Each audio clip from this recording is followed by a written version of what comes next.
I've been to many different places in the Caribbean, but I have to say St. Vincent and the Grenadines shocked me more than anywhere else that I've ever been. I don't know how to explain it, but it's like the beauty, the natural beauty of St. Vincent and the Grenadines, and the feeling that you have been there.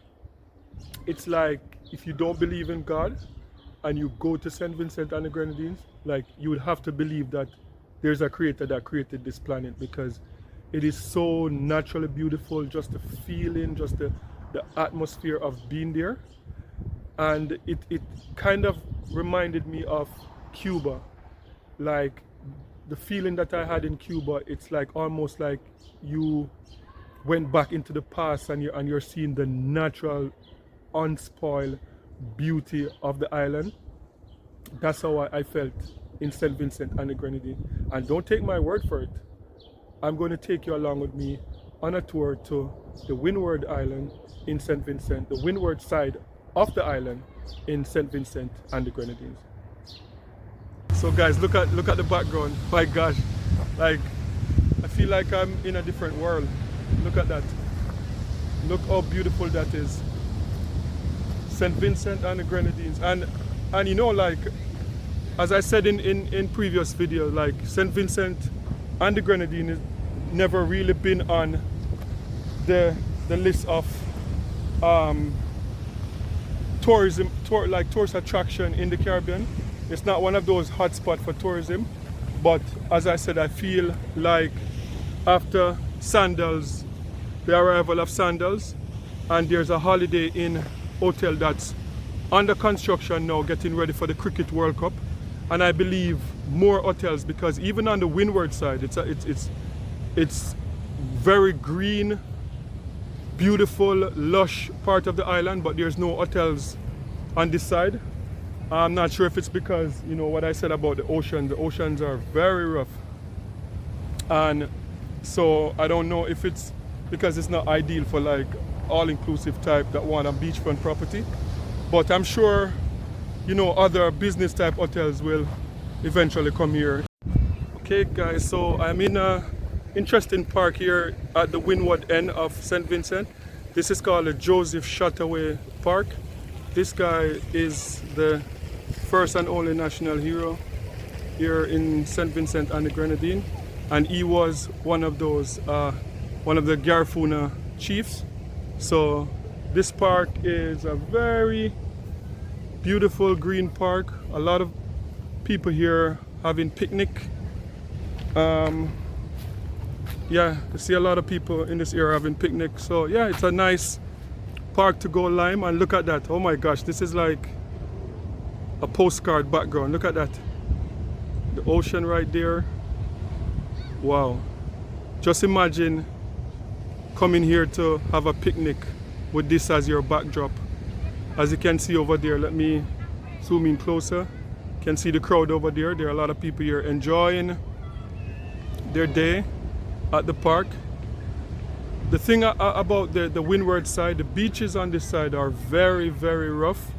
So I think like if you're a surfer, like this side is good for surfing, but apart from that, those waters are too rough for swimming.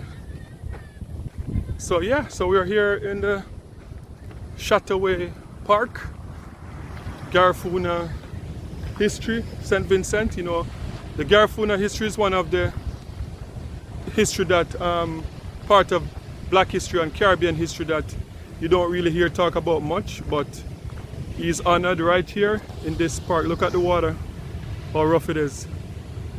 Yep, so St. Vincent and the Grenadines. This is a different side of St. Vincent and the Grenadines, the windward side, and it is so beautiful. You know, it's a bit bigger than I thought, St. Vincent and the Grenadines, but you know, very beautiful island.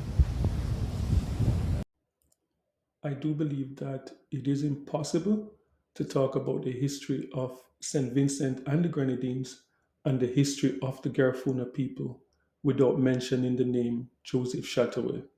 I love Caribbean history. I love Black history. And to me, this is one of the most fascinating part of Caribbean history which unfortunately is not taught in school across the Caribbean.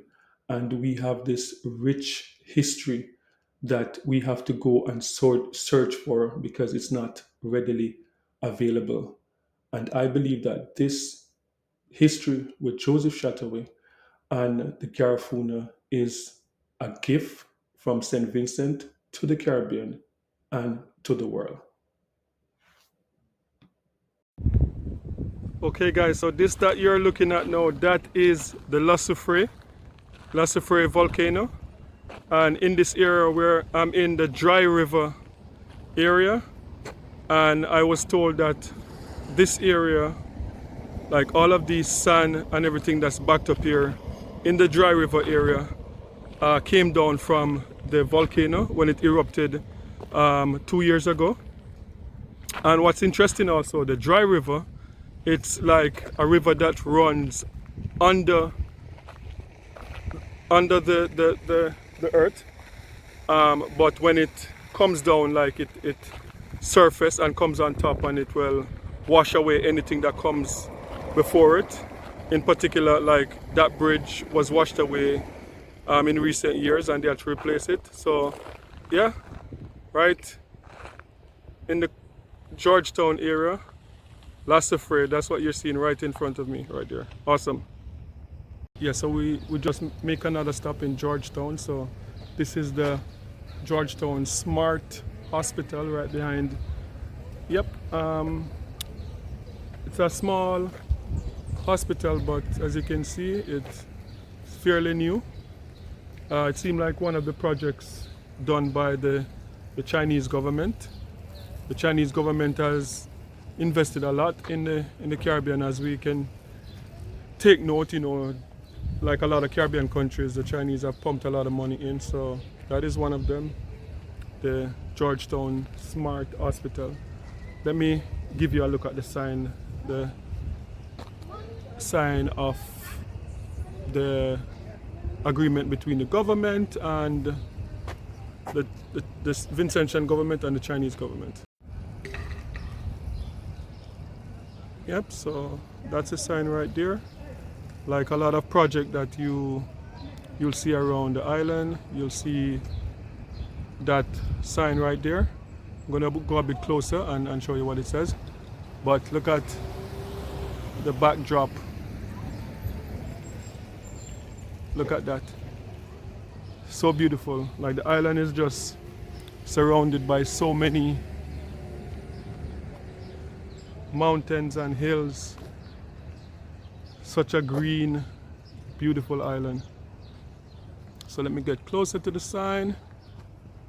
So Government of St. Vincent and the Grenadines, Minister of Transport and Works, Land and Physical Planning. Yep.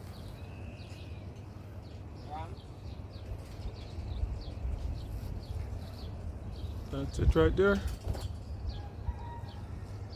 A lot of development going on here in St. Vincent and the Grenadines, and I think, yeah, it's about time. Put St. Vincent on the map. So now we're driving in Black Point Beach Park. It's like a national beach park here in St. Vincent and the Grenadines, and it's on the windward end of the island.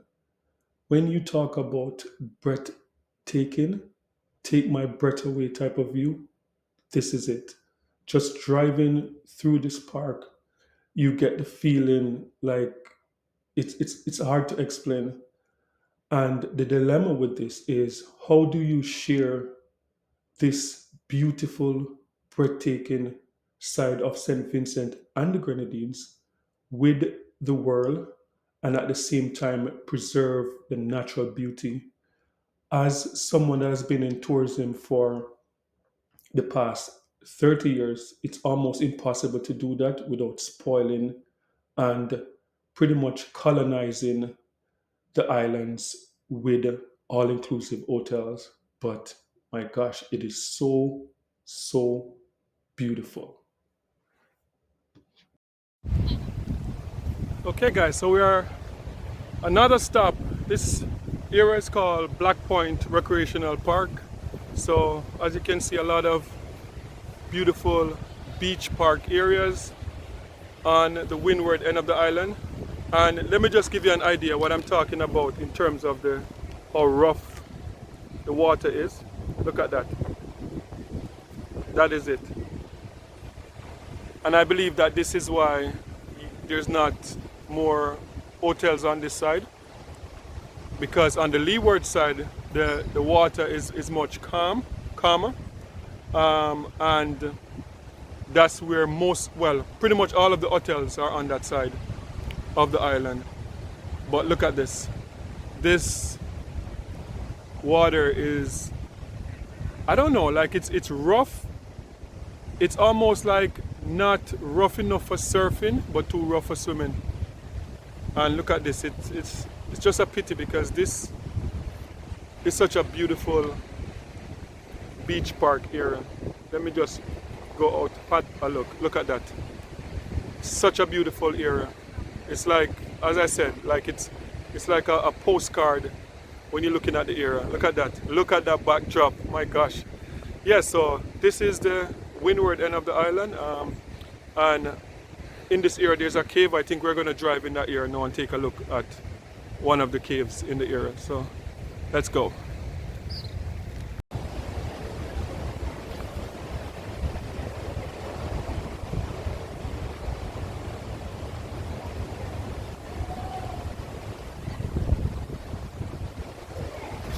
Okay guys, so I'm here at the Black Point tunnel, right close to the entrance of the tunnel.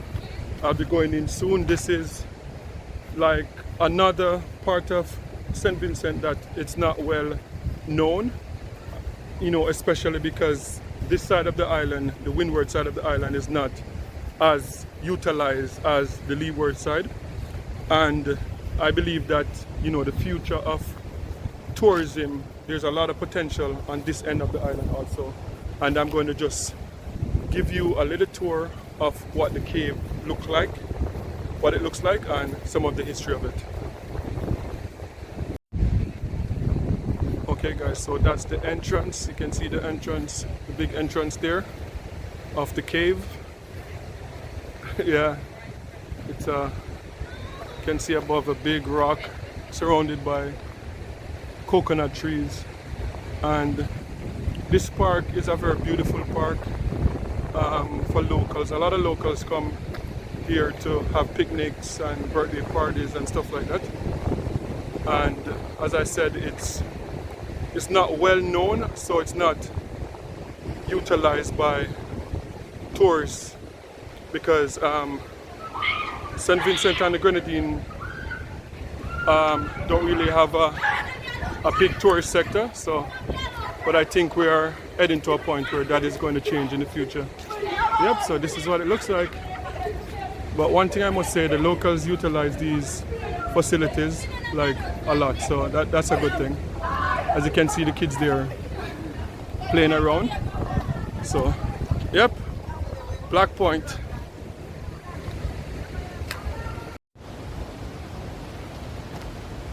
Okay guys, so I'm entering the cave now. There's a few people. I'm entering the cave now. It looks a bit scary. There are some kids just now inside, and they're saying that there's some like big cockroaches or whatever. But yeah, so this cage is where they're saying a lot of the slaves used to kind of find refuge, run through when they're fighting the colonial powers. Wow, look at that. You can see that's like water coming out of the rock. And you can see the light at the end of the tunnel there. That you go right up inside the cave and it takes you to the other side of the beach.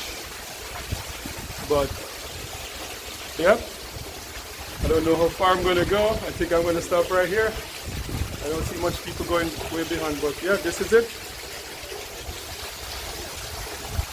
And as I said, like, this is something that could be developed more as a tourist attraction, because this side is to me, in my opinion, it's very underused because there are no hotels along the side. Most of the focus is on the leeward side of the island. So yeah, maybe the government should look into developing this side of the island, because this is cool.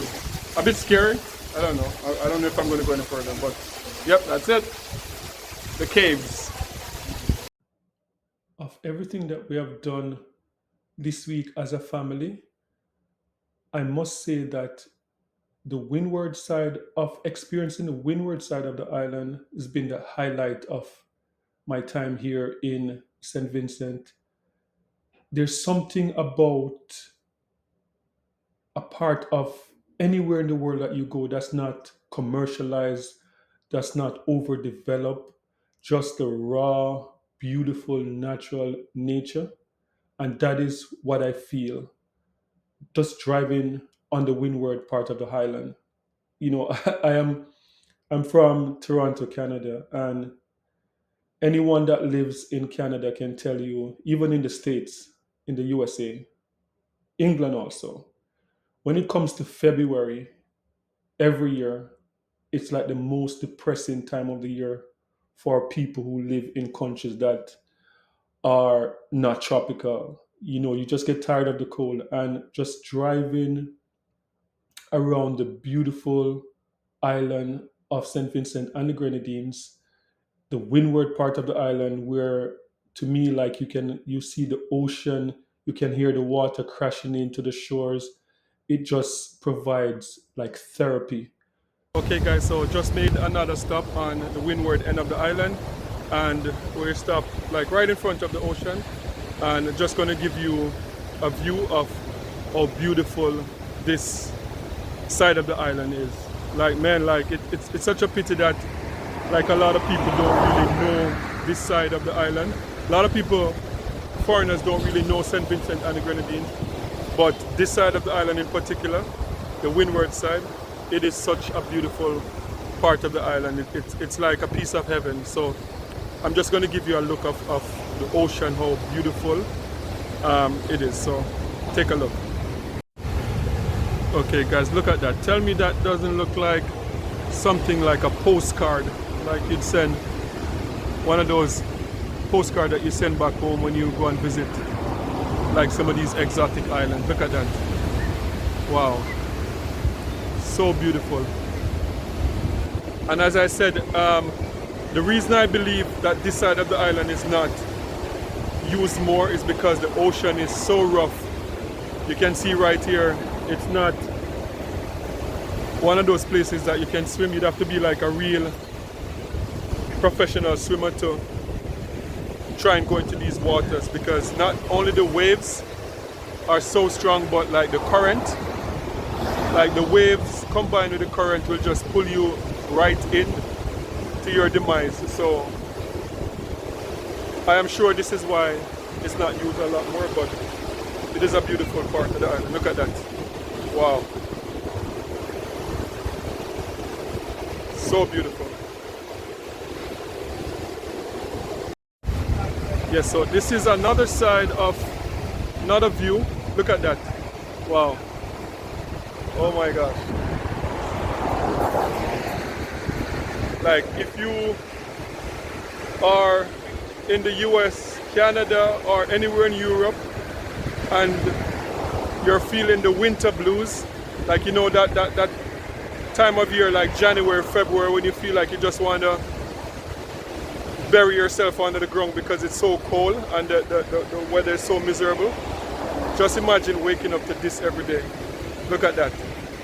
We're back from the windward side now, back in our area close to where home is.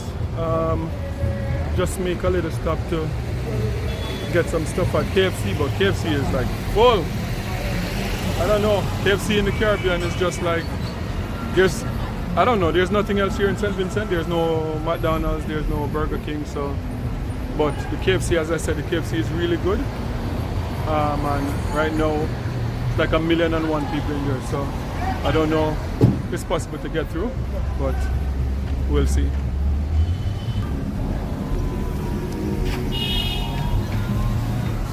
Okay guys, so this is it. The final day. The final full day. We're going to KFC. Okay, so I'm here in St. Vincent and the Grenadines, and I'm here with two lovely young ladies, and I want them to share with you like some of the top things that you should do when you visit St. Vincent and the Grenadines. What would be your recommendation like for someone visiting for the first time? I would suggest the waterfall. What's the name of the waterfall? There's like 100. That view? You could in Salt Rivers, the one in Georgetown, Macme Falls. What's it called? In Georgetown? Macme Falls. Macme Falls? Okay, so Macme Falls, Dark View, what else? Ballen Falls. Ballen Falls? Yes, that is on the leeward end. Okay. You could visit La Soufrière? Yeah, the volcano. How many, have you been to La Soufrière before? Yeah. How long does it take to walk, to hike, to up there? Long. How long did it take you? How long did it take you? Long. We check the time, but Like 3 hours? more than that, I believe.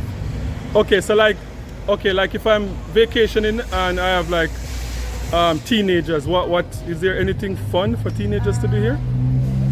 We could visit the islands inside the Grenadines. Like Beckway, especially. Beckway? Union, Young Island. Oh, you could visit Rockford.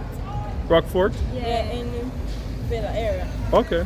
Okay, so those sound like tourist stuff. What do you guys do to, you guys call it liming too? Liming. You call it liming, or are you just hanging out? What do you guys do? Sometimes on Friday night we go. We visit the Massy store here because Taylor's we get plenty on Friday time. The Massy store? Right here, right here. Oh, you just hang out here? Yeah. Or you could go, some people just go by the tree house and bars on Fridays. Alanos. You could go club desk, Summer Road. Name it. Okay. So you guys don't have any mall or anything, right? Like no plaza, like I think a tarmac. what, like a plaza, like a mall, like. One the Joshua and one the right tarmac. Okay. So hanging out, I guess, is mostly outdoors. Yeah. You guys go to the park and. And name it, Vincent have the best parties ever. Okay, guys. All right. Thank you very much. Thank you. Oh God. My time in St. Vincent have been such an amazing time, and if you want to learn more about this beautiful island, please click on this video or this video, and you can learn more about St. Vincent and the Grenadines.